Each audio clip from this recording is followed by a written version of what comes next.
Our season of Monster Hearts Recount deals with subject matter that some may find uncomfortable, such as underage sex and substance use, vampire age gaps, coercion, and violence. Always check the show notes for additional content warnings, and feel free to check out the transcripts for each episode available at therealmscast.com. Previously on Many Realms. Declan and Riri host an impromptu heated debate to win over Crystal and the Drama Club, where Riri's rhetoric wins her the vote. Gwen gets Evan on board with her anti-vampire campaign after he finally admits what happened the night of the beach party. Anna uses her hive to spread the news of Gwen's coffee attack on Mina and even sends Iara out of town to the hospital to get the gossip. She also blackmails Declan into denouncing Gwen in his presidential speech and tries to squeeze a few more votes out of her peers before it's too late. During the speeches, Gwen destroys the newspaper room equipment in a fit of rage against the Gale dynasty. As the school day wraps up, Riri threatens Evan once more before being picked up by her vampire sire, Carmel.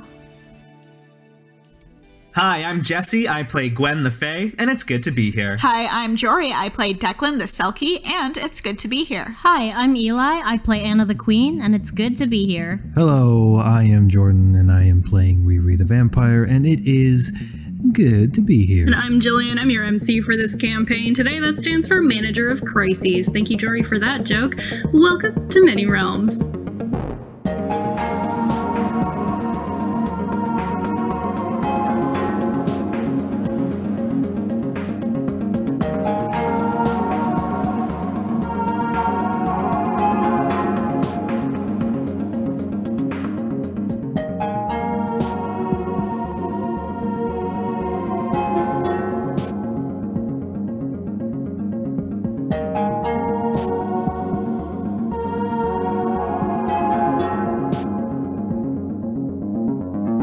It's evening on Thursday, October 1st, 1994. Night has fallen over the town. There's a local legend that Kings Island, just off the coast of Whitfield Bay, is haunted. Some say by ghosts, some say by monsters. One version of the story is that one foggy night a ship crashed upon the rocky shore, lured to its doom by a sea monster and a whirlpool. Another version says ghostly women were the siren song. Everyone who's lived here long enough knows the story one way or another, and what shreds of truth lie in the words we pass on to each other are usually enough to keep the locals away from Kings Island when the fog rolls in. Riri, you get inside the car with Carmel, the person who turned you into a vampire. The two of you are sitting in the back seat while the driver takes you home.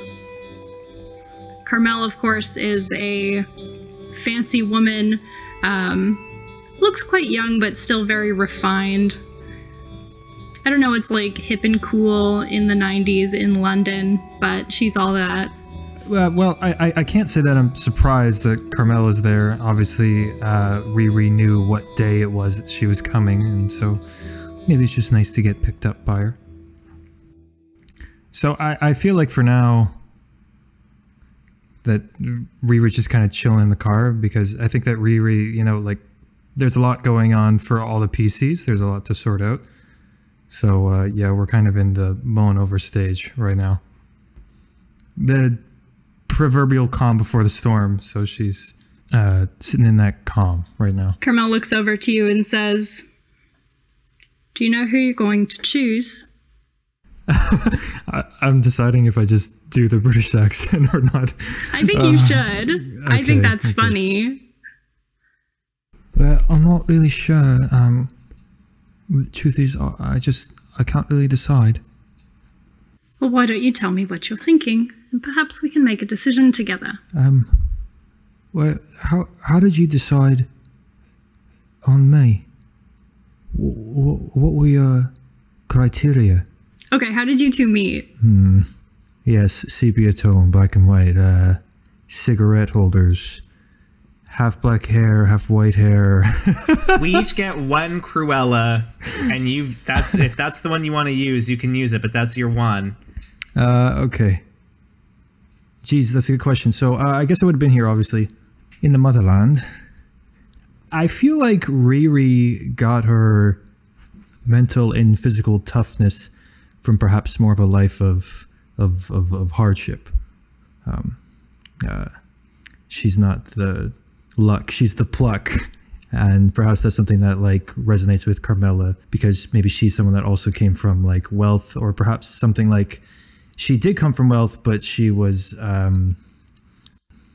the whole bureaucracy, politics that comes in with that was something that she started to not really like, all the dishonesty and, you know, vying for power, and seeing something that maybe she saw was like a distillation of that, was someone who like, you know, faces the odds without those advantages, but still managed to come out the other side. She saw fit to, I guess, in part out of pity and in part out of like thinking that if these gifts are passed on to someone else who isn't just like, you know, part of that, that royalty of sorts, that maybe that would be the best way to approach it.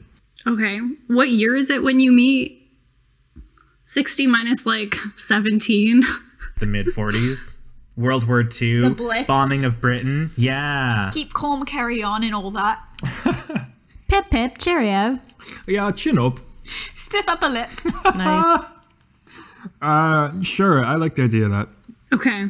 I'm trying to reconcile what you just said and like my concept of vampire elitism. Sure. It's not that I don't think that's not really present. It's just perhaps it's something that was like was actually like a point of contention with the family, which I think would make Riri's choice have more stakes, because it's like it also would tarnish Carmela's reputation in turn if the person that she essentially sponsored was like you know, a failure and chose one that was also a failure. It feels like it needs to be a resounding success in order for Carmela to also look good. Well, Rebecca, we in the council take things very seriously, as you know. We have a long legacy to uphold. So, whom you choose to elevate is a reflection of this family. So you have to choose very carefully. Ideally, it's not someone who will be terribly missed, because you don't want a witch hunt on your hands. Forever is a long time. So, someone who you think has the maturity to handle such things, or perhaps would be able to gain such maturity through, you know, the nurturing that we do for this family. All right, well, I suppose I'll think on it. Well, you better get to thinking, because, as you know, tomorrow night is the night of the ritual.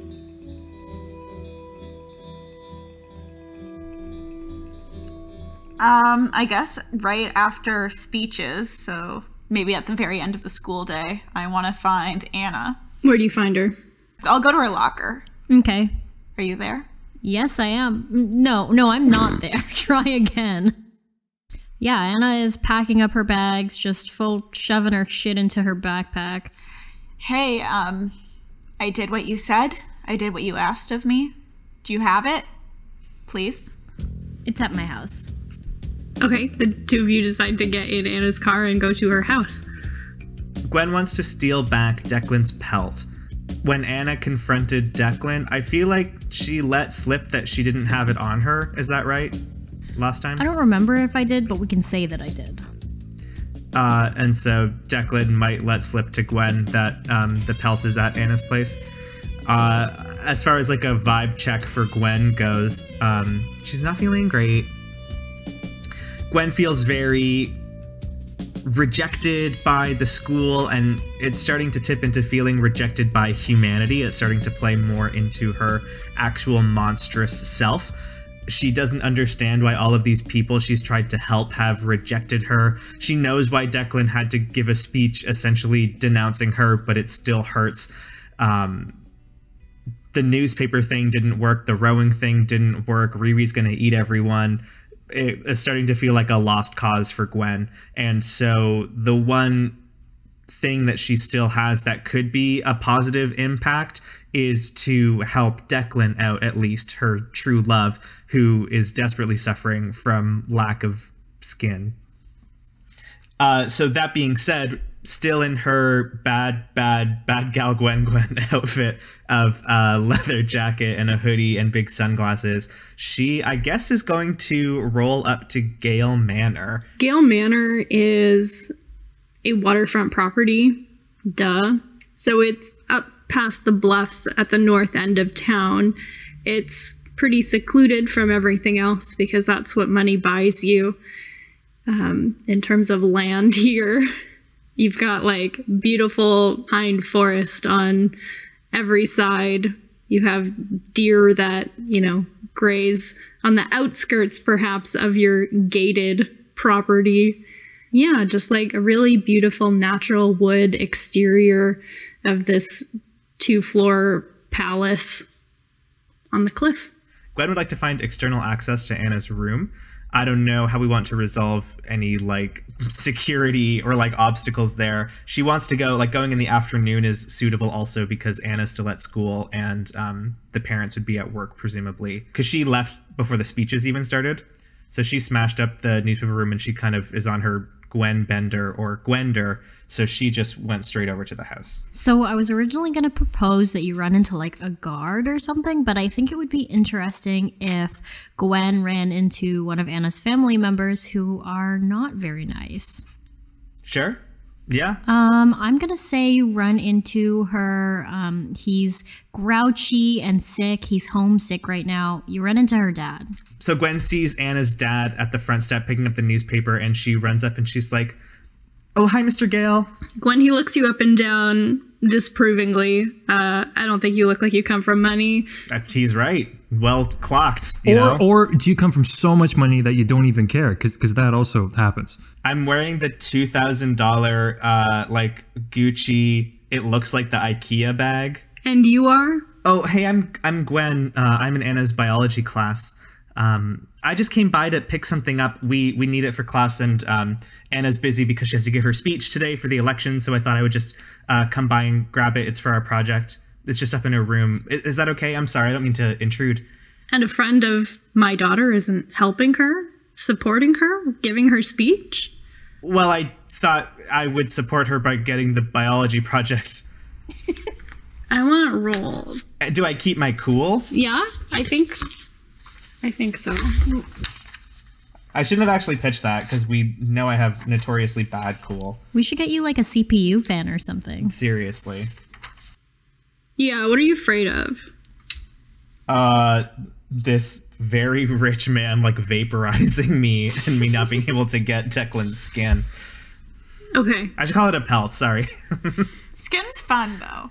Skin is fun. If you fail this roll, he's gonna drop you in the like Scrooge McDuck chamber. You know, exactly. Exactly.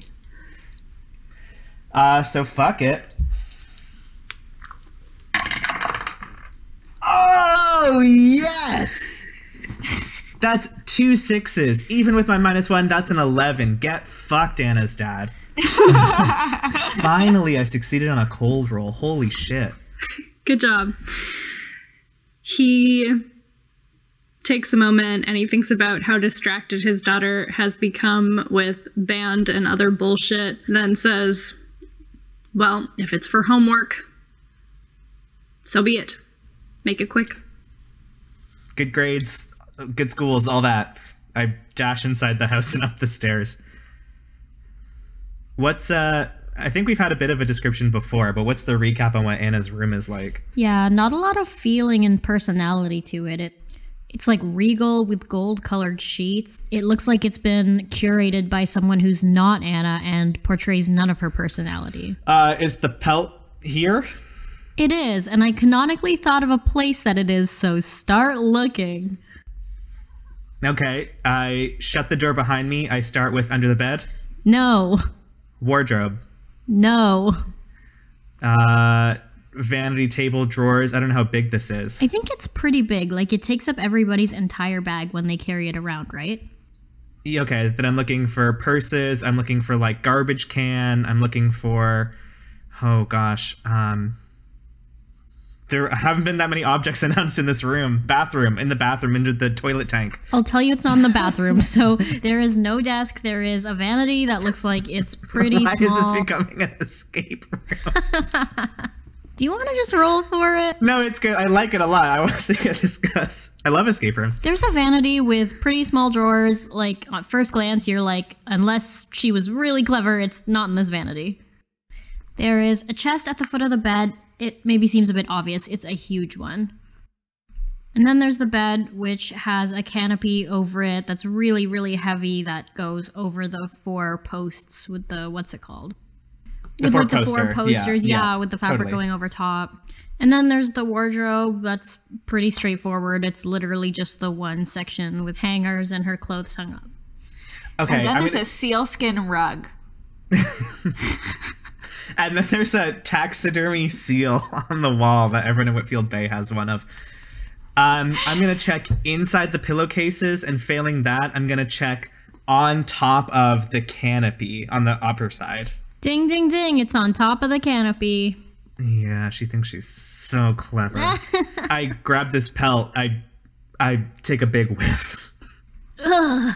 It smells salty. Smells like my boy.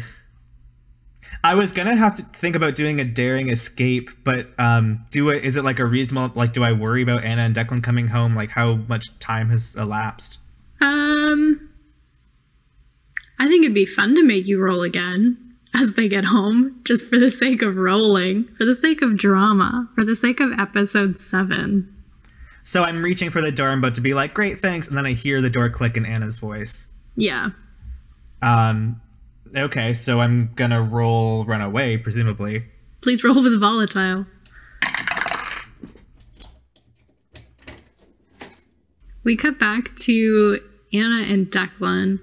You wanted to have this talk in the car. I think at least at the beginning of this ride, I mean, maybe Declan's chatty, but Anna is not.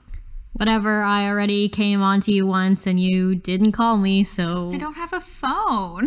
I don't know that.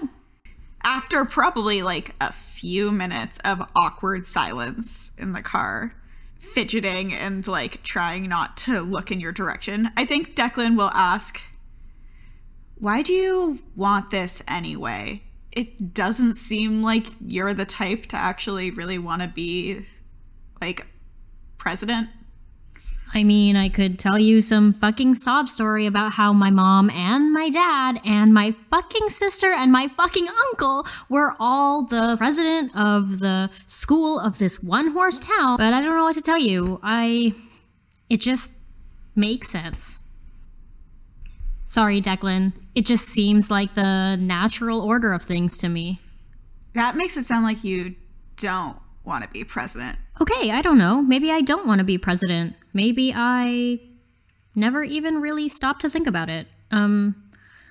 There's really no point in me questioning it because sometimes when you come from what is considered by people to be an important family, or when you are born considered to be an important person who's meant to do great things, your life is not your own. People are going to tell you to do things, and I think it's selfish if you just say you only want to do what you want to do, you know?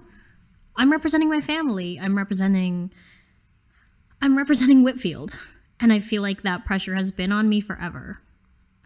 So I don't really know what to tell you. Why do you care even? I was just wondering. Sounds like bullshit. I'm sorry you have to deal with that. Thank you. I'm sorry. I don't know. I don't have a better answer for you. I guess now that I think about it, nobody has actually ever asked me if I wanted to be doing the things that I am doing. Nobody has ever even really given me the options. So I guess I've never thought of them as options. But guess I appreciate you asking. I think Declan is going to sit with that answer for another moment before saying, Gwen has been saying that, you're Riri, that she's dangerous. I think Anna is a little like, I'm not going to assume you think she's a vampire. I'm going to assume that you think she's been bullying you. So Anna's going to say, if Riri's been giving you a hard time and that's what this is about, I can just tell her to lay off. It's not a big deal. She did, I think, threaten me once, but I don't know. I just, maybe be careful. It seems like you might win this thing, and I don't think it'd be good if she has too much power. Look, Declan, you're being real sweet. And I promise I am a big girl who can take care of herself. So unless you're telling me she, I don't know, literally cut you in half and I just didn't notice, like, you gotta give me something more than she threatened me a little. I'm pretty sure I threatened you a little. I'm not worried about you taking care of yourself. I'm worried about you taking care of the school. Fair enough. I'll be sure to keep an eye on her. Is that a good place to pull up to the house? I think so. Okay, they're walking up, and I think they're actually, like, maybe joking and making nice small talk. Like, maybe Anna and Declan are kind of, like, patching it up a little. Yeah. Another moment of, in another life, maybe we could have been real friends. And, maybe you hear the key in the lock. I don't know, do you? When you open Anna's bedroom door, you see Gwen stuffing the pelt into her backpack because she fucking failed to roll hard. Good. Did you hear us, like, laughing and joking? Do you have any feelings about that? Possibly. It might be slightly overridden by being caught fully red-handed stealing. Deck, what are you doing here? To get my pelt. Well, I have good news. Should have fucking seen this one coming. Yeah, sorry people took back the stuff you stole. It's a real gas, yeah. He's here to get it back right now. Oh my god. After you blackmailed him with it, are you really looking for the high ground here, ma'am? I'm not looking for the high ground, but you definitely can't be looking down at me from someone who's breaking into my fucking house. I'm looking for the door out, I think, actually. Go ahead and fucking leave, bitch. Declan, let's go. I'll take your hand and, see ya, Anna. Oh, wait. Oh, God. Okay. Anna, how do you feel right now? Really sad. On the way out, she's like, "You're lucky I don't fucking call the cops, dumbass." Yeah, maybe you can tell him a funny fucking story about how you broke my arm, cunt. Ooh! Oh! I think Anna's having a sad time. And she really wants the last word, but it's not gonna be a good one. And she stutters out "You're a fucking cunt!" and slams the door, her bedroom, and just sits there and cries. And Anna's definitely not a crier. Anna thinks crying is for little pussy bitches. But I'm crying hard now. Because for the first time, someone asked me how I'm feeling, and I was like, maybe I'm actually not feeling good ever. And then I came home and maybe had a friend and was having, like, vaguely a good time, and I just remembered that, like, well, he's dating this girl that fucking hates my guts, so I guess I don't have a friend in Declan, and I actually maybe don't have any friends. So the rest of the night is Anna crying into her fucking gold sheets. I love that. I think that's great. Yeah. I'm not okay.mp3. Yeah. I wonder, I mean, I do think the friends that you kind of have are Riri, who's got a lot of her own stuff going on, but also Harmony. So I'm interested to see, like, who you would turn to and, like, what they might say. Yeah, I think I would consider probably, like, Yara and Jake and Harmony to be real friends, maybe. I don't know, but sometimes, I guess not the hive mind, because, like, how can we really be friends if we're not equals? And Riri's always got her own shit going on, so even though I like her and trust her, it's not like I can, like, lean on her all the time. I think, Anna, you do get a phone call that evening from Yara. Okay. Anna's like, if I'm gonna talk to another person, I gotta put on my big girl pants and not sound like I was crying, which she's pretty good at. What's up, Yara? Like, maybe you're not gonna believe this, but when I got back into town to, like, print the stuff that you wanted me to, our entire printing lab has been totally trashed. Like, everything is broken. I'm not even kidding. What the fuck? Okay, not the thing I wanted to hear, but how did this happen? Was anybody around to see this? I don't know. I got back at like the end of the day. There was no one in the school and everything was just fucking broken. So... Is it fair for me to assume it was Gwen? I think so. I think so. We know the like assumed fact is that everyone was at the rally, and you know one person who definitely would not have been there. Right. Well, I guess that's another reason for us to hate this vile fucking insect of a stupid bitch named Gwen. Yeah, like, what do you want to do? I guess hold off on printing, just classic word of mouth. I'm gonna work on getting all that shit replaced first, I guess, because I'm really fucking sorry that she's such a fucking asshole. She has to, like, pay for this, and I don't mean with money. Oh, trust, girl. I fucking agree. I'm ready to eat her alive. Not your playbook, but maybe soon. I don't know. I think as Gwen and Declan are leaving Gale Manor and I guess heading back to the cave where Gwen is sort of imposing herself lately, Gwen is just like livid from that exchange with Anna. And as you're walking down the path towards the beach, she is just like non-stop, like, I can't believe her. She is a sick and twisted individual. She is exactly what's wrong with humanity, Declan. Everything I've told you about all of the fucked up shit at Whitfield Bay High and in the entire town properly can be traced back to her and her idiotic, domineering, slobbering lineage. And I think the whole world would be better if that entire house was washed into the fucking sea.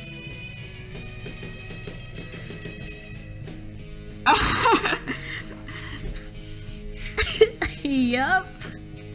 Yeah, Declan, glassy-eyed, letting Yeah, you babe. Yeah, babe. get through that. I think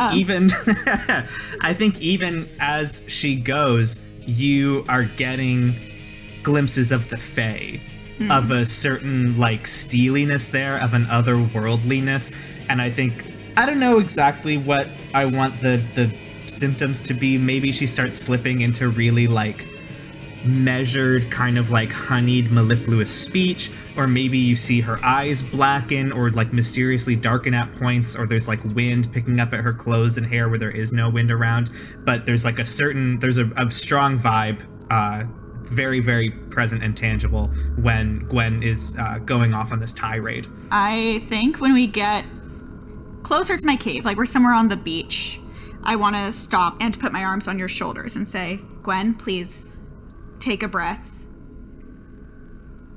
She just looks at you silently. Smoke is coming out of her nostrils. We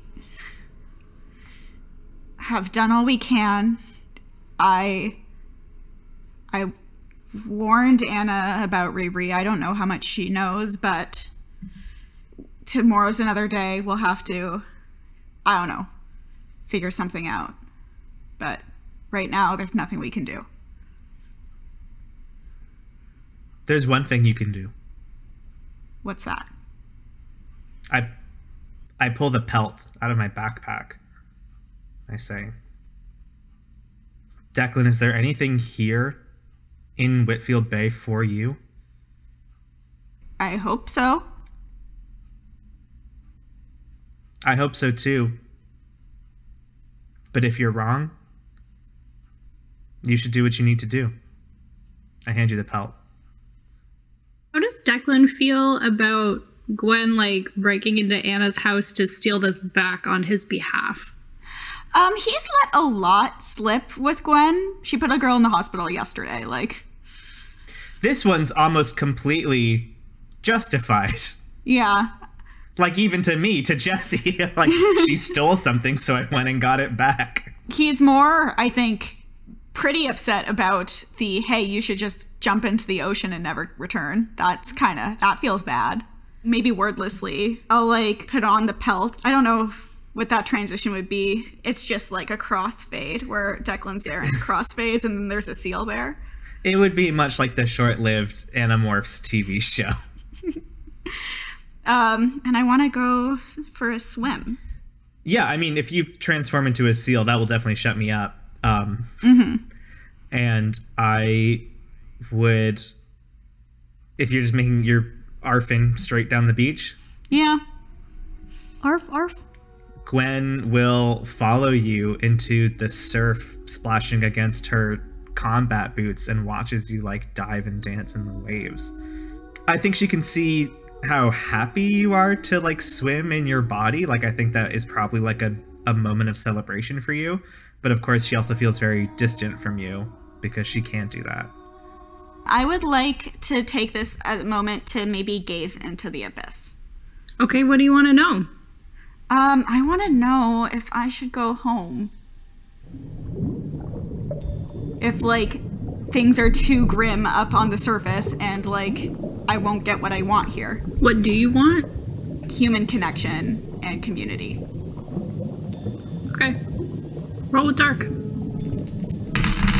That's a 6.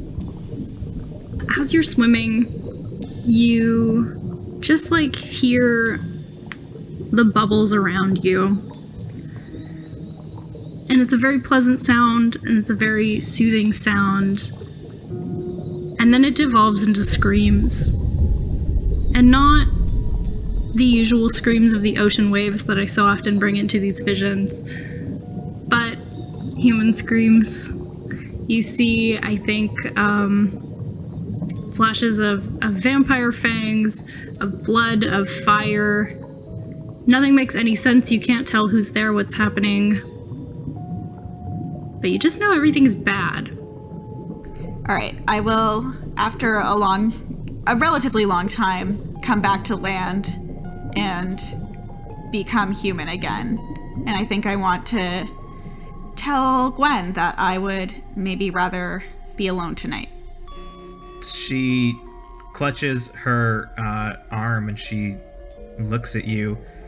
She seems crestfallen. She says, yeah. Okay. If that's what you want. And she turns and stomps off through the surf.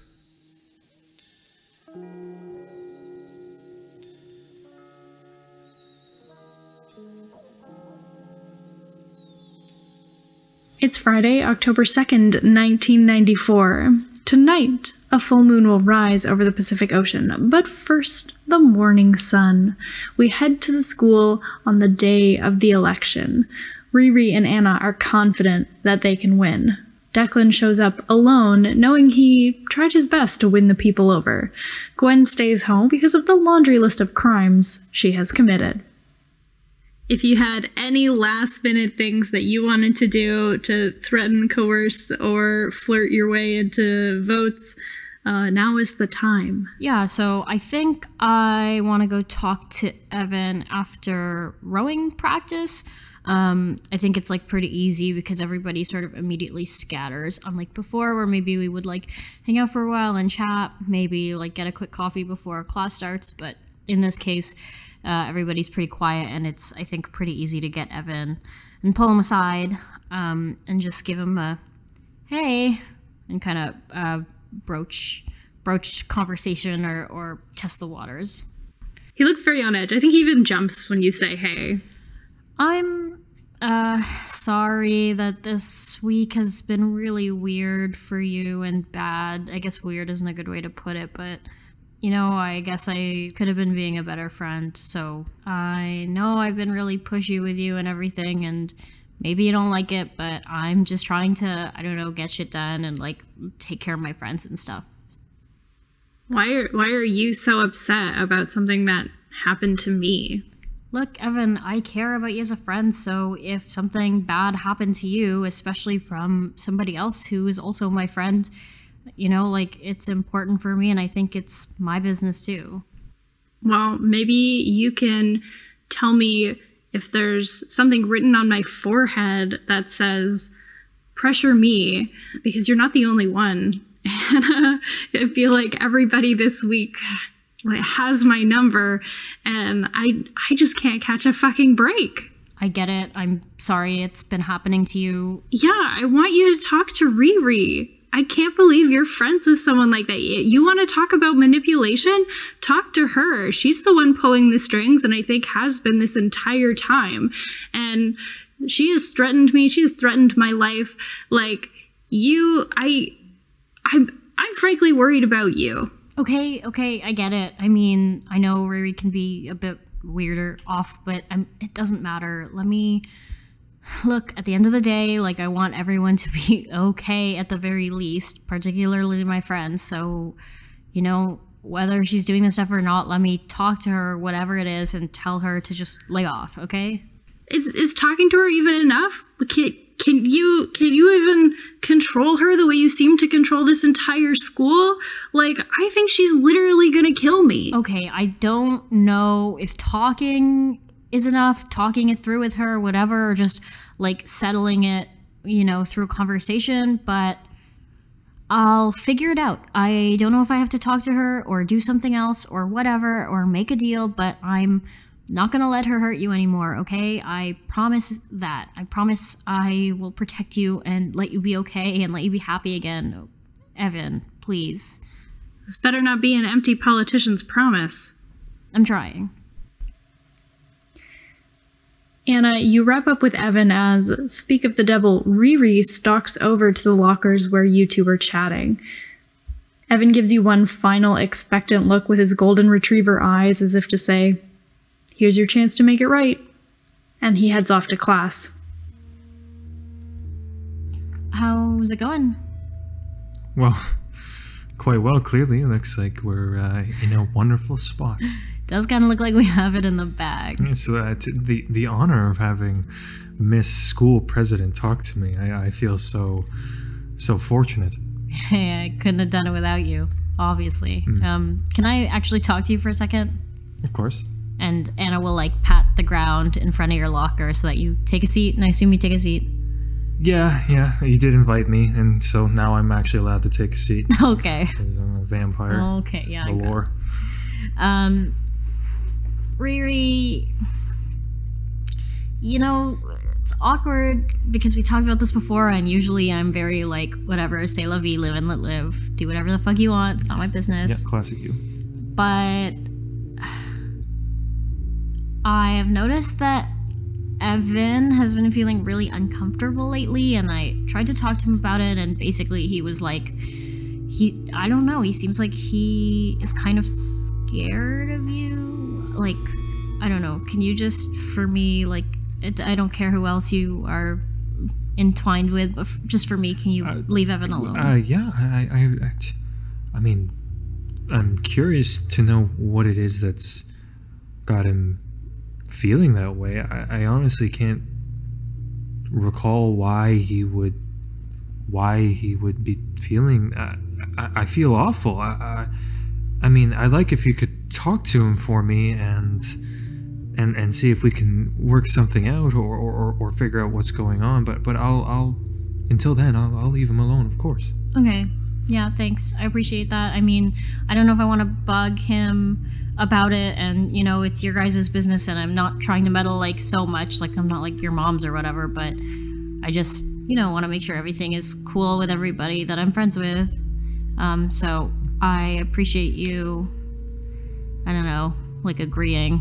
Anyway, I'm glad that that's done.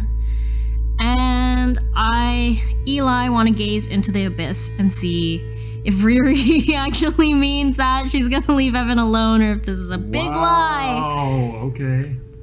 And that's a big fail. Nice. Yeah, I mean, I think maybe it's interesting, Riri, to like offer you a hypnotize roll off this failure. Don't worry about the strings. All I said was don't kill my friend, which is fair, but anyway. Oh, booyakasha. Okay. Hypnotized. Okay. On a 10 and up, they do exactly what you wish and have no idea anything is wrong. I want to just hypnotize Anna to fully and completely believe that, you know, nothing is wrong. that Evan's overreacting, and that basically get rid of any seeds of suspicion that Anna has of me while under this hypnosis. Okay. Well, the way I played it out like a couple of seconds ago, I think is pretty believing you already. So let's keep that canon. Yeah, but I want to wipe.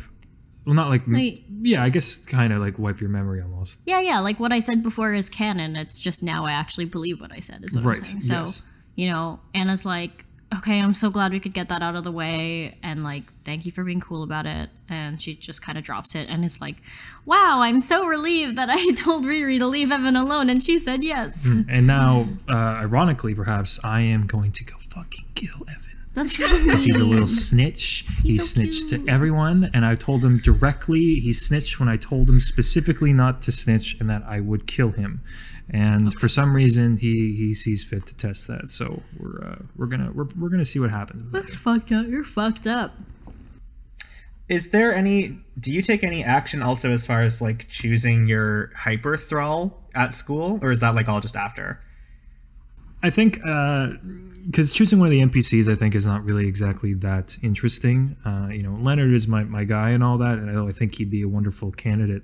I think that if we keep it within the party, it's going to make it so that we, the stakes seem higher, rather than rescuing any given NPC just doesn't really have the same intensity that it would be if it's one of us. And I think I out of any of them, I'd go with Declan.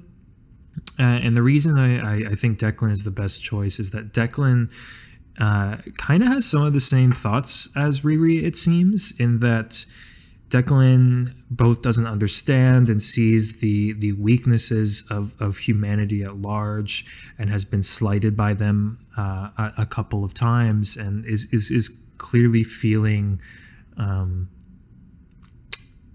that he wants to distance himself from that in a way that Riri can relate to, and therefore would make sense for him to be brought into the vampire fold. Throughout first and second period, there's a very orderly progression of classes making their way to the gymnasium and casting their votes. And then over the course of the day, the staff will count the votes and announce the winner at the end of the day.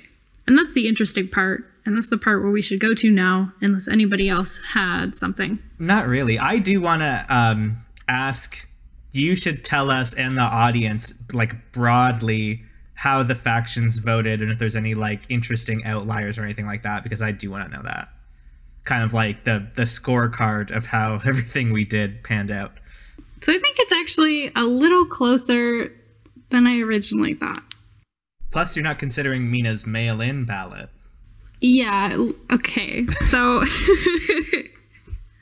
no, it's like 6-4. Mina and Leonard do not have votes that are counted. Wait, why doesn't Leonard have a vote? Yeah, he doesn't give a fuck about politics. Oh, he's literally abstaining? Yeah. Leonard's starting to rub me the wrong way. He's a little bitch. Sorry no one catered and like rubbed my feet and like begged me for my vote hard enough. Like, get stuffed. Yeah, people who did vote for Declan include Evan from the rowing team, and his boyfriend David from band. Declan, you got the gay vote. Yay. You did. And that way I really won. Elizabeth, of course, voted for you, Declan, despite Anna's attempts to poison that connection. I still think she believes in you and doesn't believe in bullies. And I think probably you asking Gwen to talk to rowing at least swayed Kennedy in her breakup with Jake or whatever is going on there to vote for you as well. But on the winning team, we have Jake and Yara from the Hive, of course. You won Harmony over. Actually is also part of your hive mind.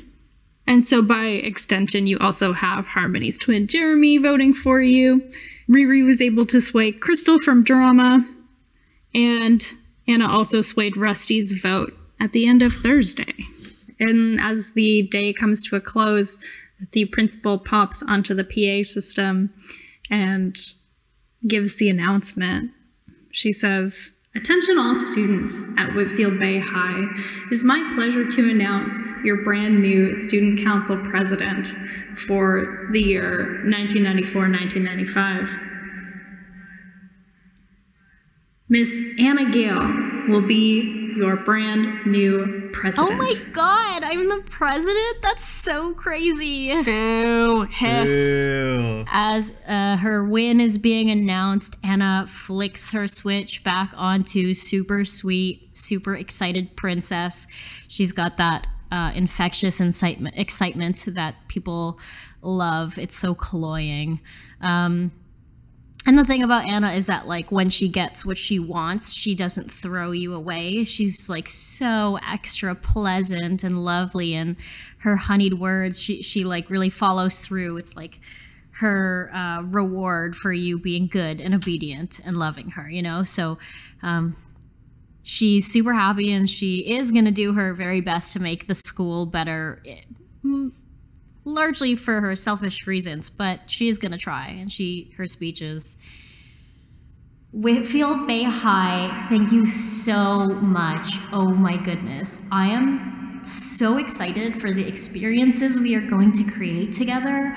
I really sincerely am going to dedicate myself to making sure that your guys' high school experience is just, like, so unforgettable, so amazing, and just, like, making so many good memories for all of us. I'm so excited. I hope you're excited. Thank you guys so much. Your loyal followers, of course, are fawning over you. Oh yeah, and I am definitely ready for Kennedy, etc., especially Kennedy, to start, like, crawling back and sucking up. And I'll let them back in, but I'm definitely gonna be like, hey Kennedy, get ready to lick my boot. That did sound like boob over the phone. It sounded like boob over It the sounded call, like too. boob over the call, baby. Sounded like lick my boob. Maybe I did say boob, whatever, I don't know. We'll table sex cult negotiations for now because the election is over and there's a hungry vampire on the loose and it's murder time. Okay, Riri, talk to me. Here's the thing about Evan is I told him what was going to happen. I told him countless times, and he keeps just running his mouth. And so it just seems now that he was already like a liability, but now it's like with my vampire family coming, it's like something that could really topple us over if this keeps getting out so easily. And he's obviously the, like, patient zero of it all. So my plan is, because, you know, I can see I'll be easy enough to find Evan as he leaves. And then when he leaves, I'm just going to follow kind of, you know, a safe distance as he walks home. And if there's anywhere that he, you know, takes a beaten path or somewhere that's just a little bit less visible, I'm going to try and come up and hypnotize him and probably lure him into the woods and, you know, claw and bite him to death. Trap card. Okay. I invoke trap card. Because Gwen has no stake in this election anymore, because she also doesn't feel particularly close to Declan right now, she has nothing to do and nowhere to go, and her only last kind of remaining obstacle is, even if she thinks that the humans at Whitfield Bay High are maybe irredeemable, that doesn't necessarily mean she wants to turn them over into Riri's blood bags. So she stole her dad's car this afternoon because she literally was not in school, had nowhere else to be, and she is circling the school waiting for Riri to leave so she can follow her. I also want to be following Riri, although by foot. Good. And then I want to be following Declan. Okay. Here's what's happening. Evan very skittishly runs to his locker to try and grab his things as quickly as possible because his locker is the last place he wants to be. He's like, I might die, but is it... I don't want to die without my granola bar. Needs one more noli for the road, yeah. Riri, if you are stalking your prey through the hallways, you watch him check over his shoulders. He is, you know, tiptoeing to his locker. He's doing everything he can to get out of there as fast as possible. And he makes his way down to the marina. I think the Evan zone in this podcast is the picnic table by the docks. And I think that's just like where he always hangs out and where he likes being alone. And of course, as you stalk your prey, we have Gwen in the school parking lot ready to slam the gas. And we have Declan somewhere ready to follow as well. If I saw Declan following Riri, I would like screech in front of him and throw open the passenger door of the car. Yeah, I guess so. I will get into the car. Yeah, so I think I'm just gonna sneak up to Evan. I mean, it'd be pretty easy to get him while he's in his Noli bar. I'm gonna tell him that, Evan, you shouldn't have done this, and try to hypnotize him. Okay, roll with hot. I'm rolling with hot. Pretty sure that I get him. He's yeah, gay. so He can't. It won't work. Fuck.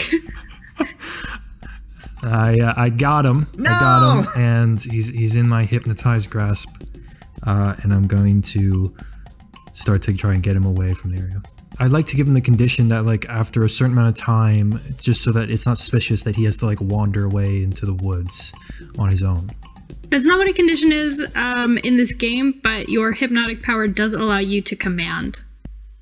And also, what are the people following? Yeah, I mean, if we're following Evan, then, and we're in a car, then I guess probably once you like meet him and start talking to him, maybe once you have gotten him all hypnoed, you see Gwen's car roll up, kind of like crunchily end up on, I guess, this like public park field, and the door bursts open and she and Declan emerge. I think Gwen took a planter stick from her family's vegetable garden that like still has dirt on the end that's like kind of sharp, and she moves towards you and Evan and she says, "You get away from him now." Everything's all right. I don't see what this has to do with you. And because I have Evan hypnotized, I'll tell him to try and like diffuse the situation and convince Gwen and Declan that like he's totally fine and that everything's fine and they should go away. Yeah, you can give him whatever command you want. So yeah, he'll step in front of me and kind of like maybe put his arms up, trying to keep you away. Okay. Like to physically block me or to lie to me? Yeah, Evan will do whatever's needed, whether it needs to be physical or if talking you out of it doesn't work, then he would physically get between us. Evan puts his hands up and just goes, "Whoa, Gwen, hey, don't worry about it. Riri and I are cool." Evan, you don't know what you're saying. You need to get in the car right now. Where's the cross I gave you?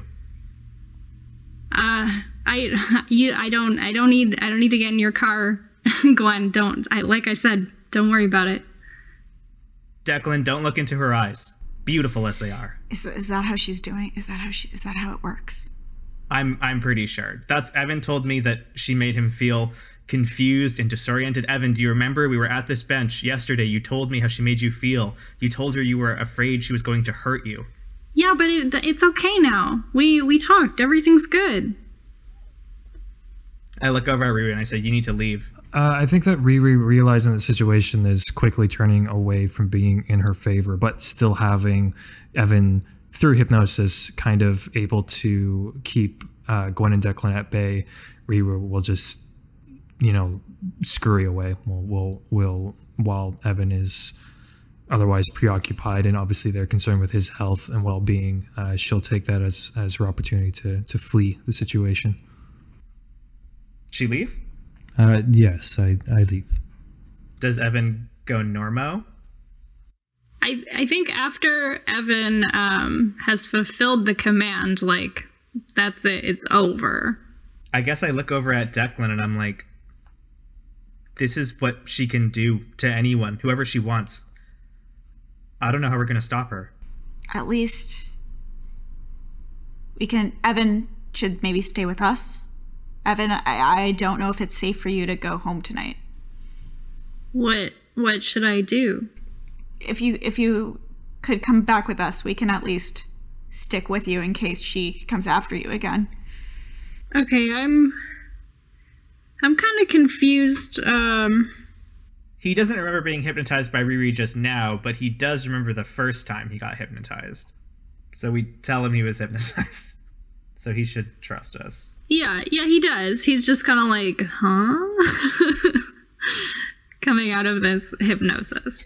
I guess then we walk him to the car, and I will drive you guys to the cave. Okay, great. The three of you seek refuge in Declan's cave, and Riri sulks her way home, having lost her prey to Buffy Summers, as played by Gwen McCutcheon.